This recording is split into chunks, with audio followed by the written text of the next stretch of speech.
Hello and welcome to another video from My Random Hobbies, and today I'm going to be updating you on my progress so far through the HGV license process. So let's get into it.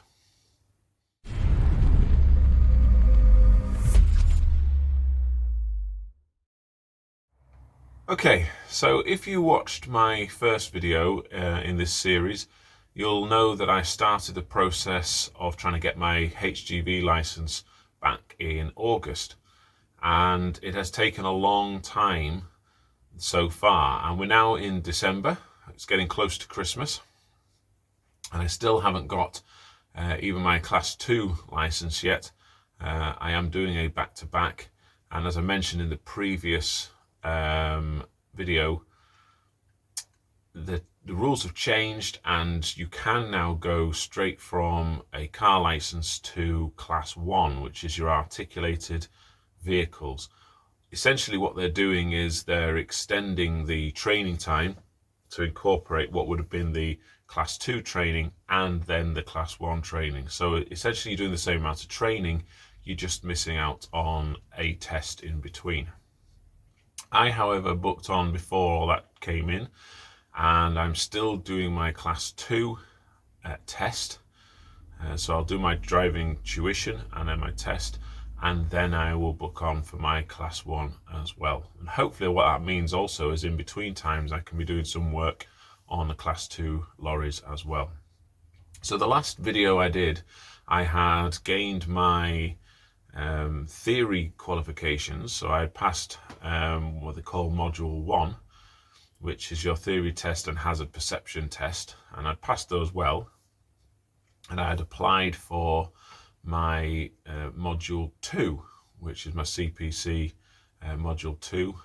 So that's basically a lot of information about actually driving a lorry, a truck, the rules, the regulations, what you can and can't do, etc.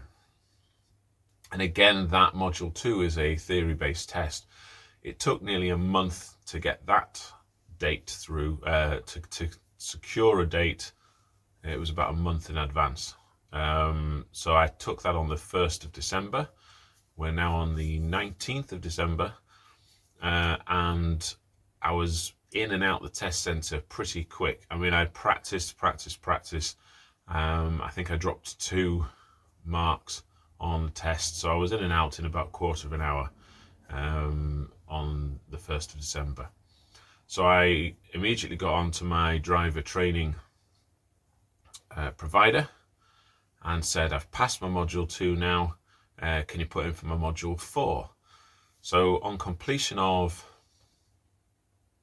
module 1, I was able to put in for my driver training and test, and I had to complete module 2 to get my module 4, which is your things like your loading, strapping things down, etc. So it's quite a practical element of your CPC.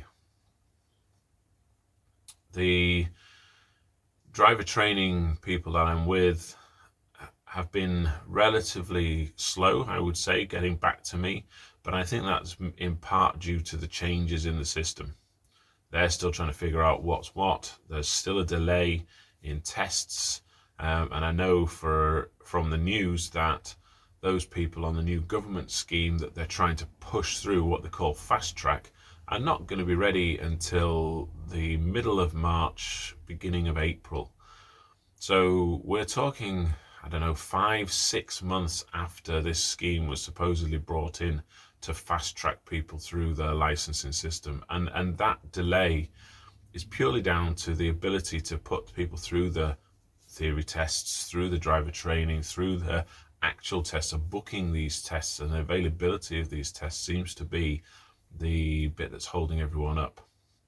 But I do have my driver training and test booked for January now, so 17th to the 20th of January, and then on 21st of January I've got my training for my module 4, but I'm not sure when that will be assessed. So hopefully by sort of late January I will be able to start driving as a professional driver, I guess you would call it, in trucks, in Class 2 trucks, which are the rigid vehicles.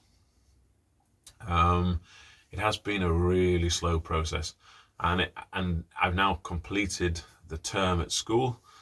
So for those of you who don't know, I've been a deputy head for some years now,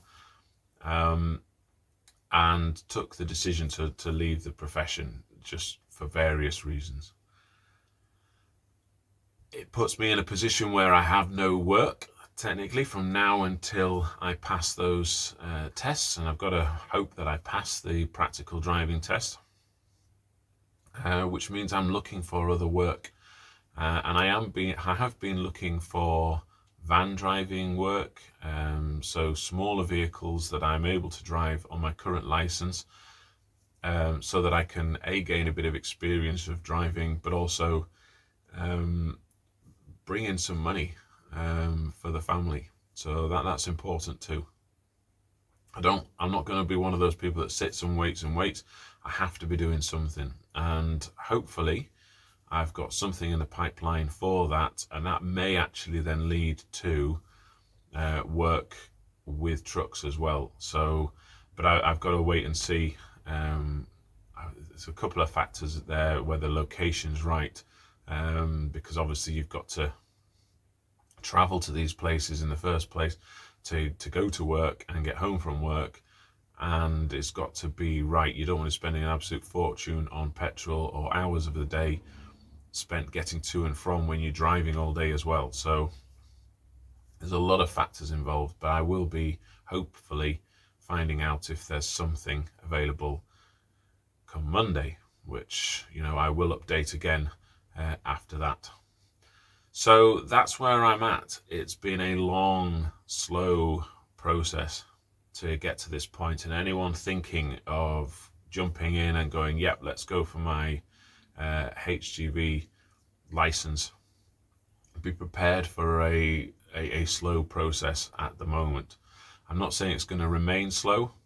Hopefully it'll speed up with the changes that they've made, in anticipation of getting a job. I've also gone through the process of ordering and getting my DigiCard. So the DigiCard goes in a tachograph reader or meter, which keeps an eye on what you're doing, what type of work you're doing all day, your driving hours, and so on, your rests and breaks. So I have that, and actually that was a very quick process. I did that online, registered for my first card. I made the payment online. It was £31 or something like that, and within 5 days it was at my door.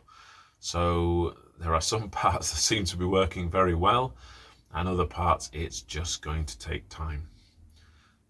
So there we are. That's where we're at. I'm going to hopefully now enjoy Christmas and see where we go from there, but fingers crossed I'll have something in the pipeline, and I'll hopefully pass by mid to late January and be ready to work on the lorries.